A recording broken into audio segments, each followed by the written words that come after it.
So I keep teasing it here. I put out a graphic on how I believe realignment will go in the SEC. So let's credit SEC Network.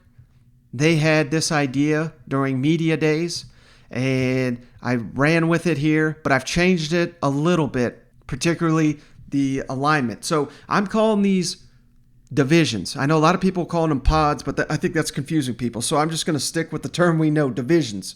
Again, the SEC, when it expands to 16, this is a great opportunity. There's one issue that I have with the SEC.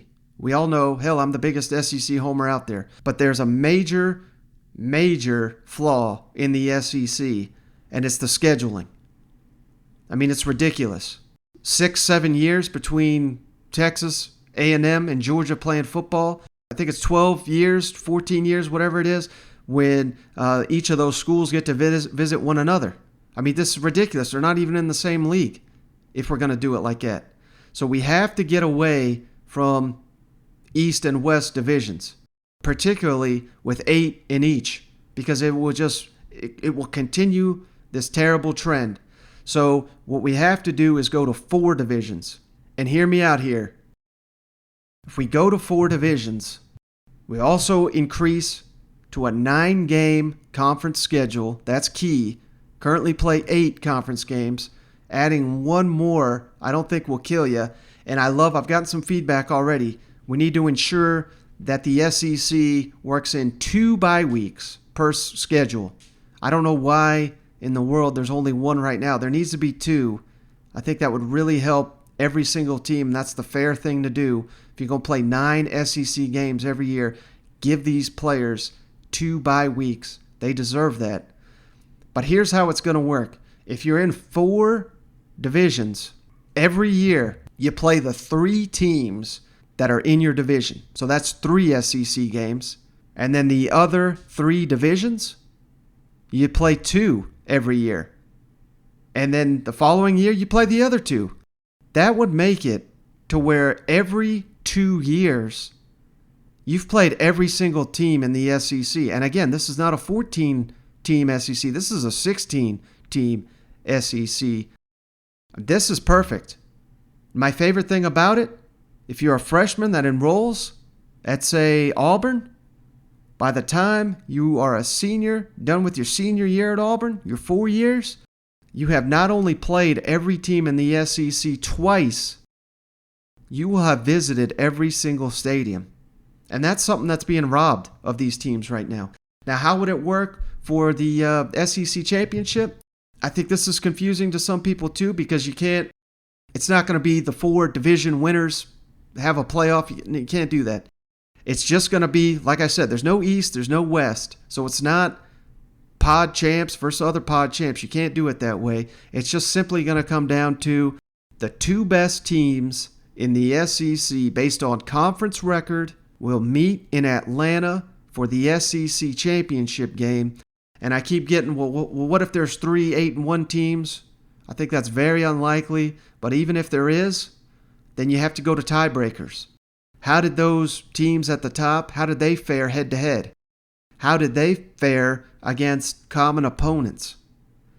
And that's not a perfect method, I understand, but hell, here's the reality. You're 8-1 in the SEC, even if you get left out of the conference title game. You're going to the college football playoff. And isn't that what we're playing for anyway? If there's 4 undefeated teams in the SEC, I don't know how in the hell that would ever happen, but the 2 that get left out, they're going to the college football playoff. So this scenario, there's very few drawbacks to it. I truly think that. So we've got to fix this thing. Here's the SEC's opportunity to do it. And if you're watching on YouTube, or if you're just listening to the pod, you want to check out our YouTube, maybe easier to, I'm going to break down these divisions now. How I think they should break down might be easier if you're looking at it. But here's the first division.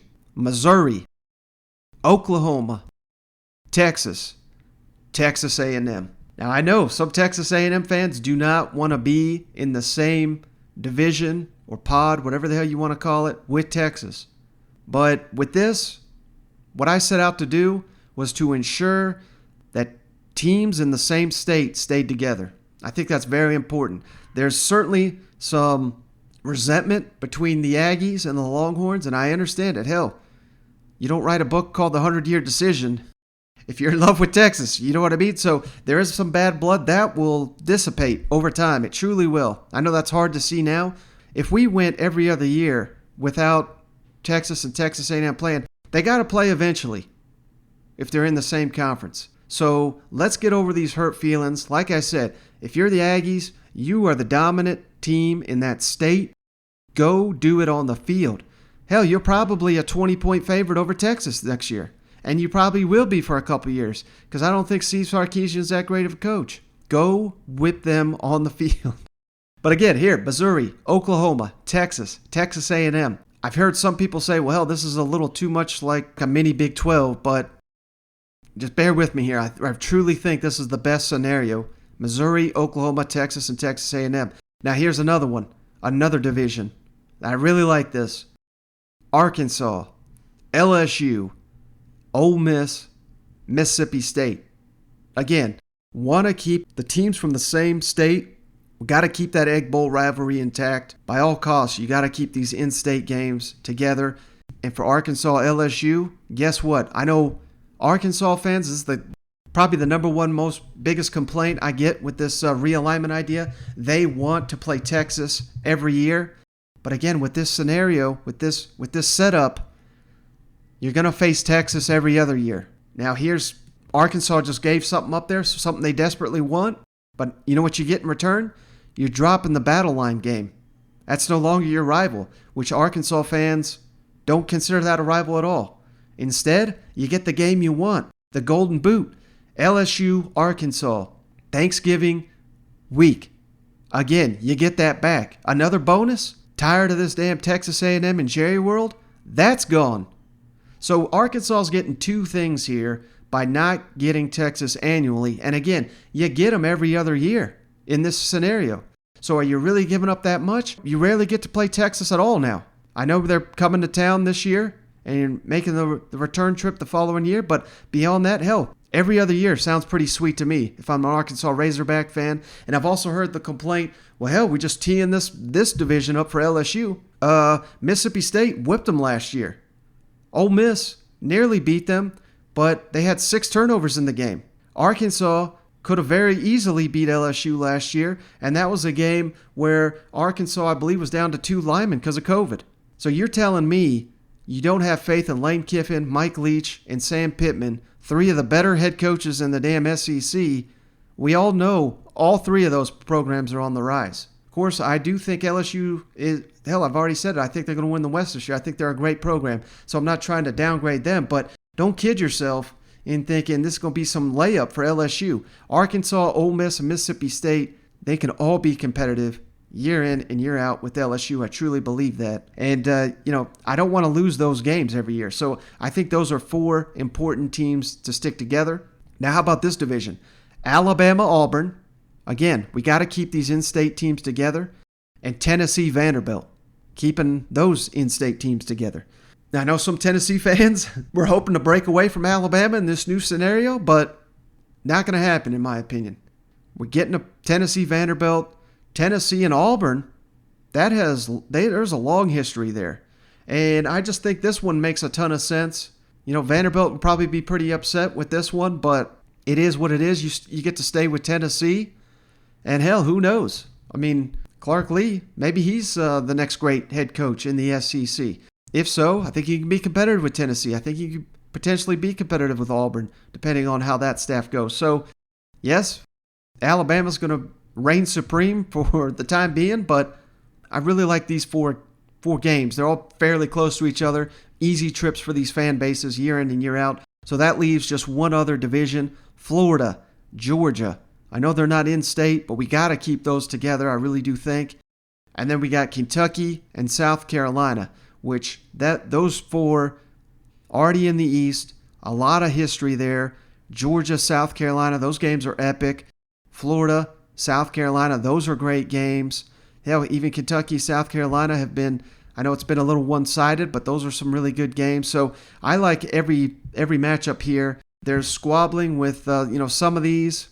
Where should Missouri go? Where should A&M go? Where should Arkansas go? But I really believe that this is the way to do the new SEC. Now, the biggest things you're going to lose, Auburn, Georgia. You're going to lose that as an annual game, but you're going to get it every other year. There's got to be concessions made. It would be out of whack if you had Alabama, Auburn, Florida, and Georgia in one division. I think that's just, you basically got 4 potential juggernauts in one division. I do not think that would work out. We're going to lose Florida, Tennessee, Florida, Georgia every year, but you get it every other year, so that's tough. But Alabama, Auburn, Kentucky, South Carolina doesn't make a ton of sense. So at the end of the day, I've thought hard about this. I think this is the best method. And again, games you are desperate to get annually, you're going to get them every other year in this scenario. So this is a win-win here for me. There's a lot to like about this. This is the SEC's opportunity to fix what's broken. And I think this is just going to ensure the future of the league. And I just hope they go, even if they don't get it exactly like I've just laid it out here with the 4 teams and the 4 specific divisions, let's hope and pray. Let's get this word out. We got to go to a division, 4 pod, whatever you want to call it, format, because that is going to make it to where in a larger league, we don't go 6-7 years without playing each other. There's no sense in adding these teams if they're not going to play. Imagine if Arkansas and Texas, some people mad that I said we'll have them play every other year. What happens if they go 6 or 7 years without playing? Are they even in the same damn conference? It's not going to feel like it to me. This is the way to do it. This is the format, and it's gaining steam, and we got to keep it up because I really think this is going to make the SEC that much more fun. And if we're making it the Super League, at least make it as structured, as fun, as competitive, as entertaining as possible. And every 4 years, if you're not in the division you want to be, you still get to make that road trip to those other schools every couple of years. They make it to you every couple of years. This is, I think this is going to be so much fun. This is going to be great news for all involved in the SEC. I truly believe that.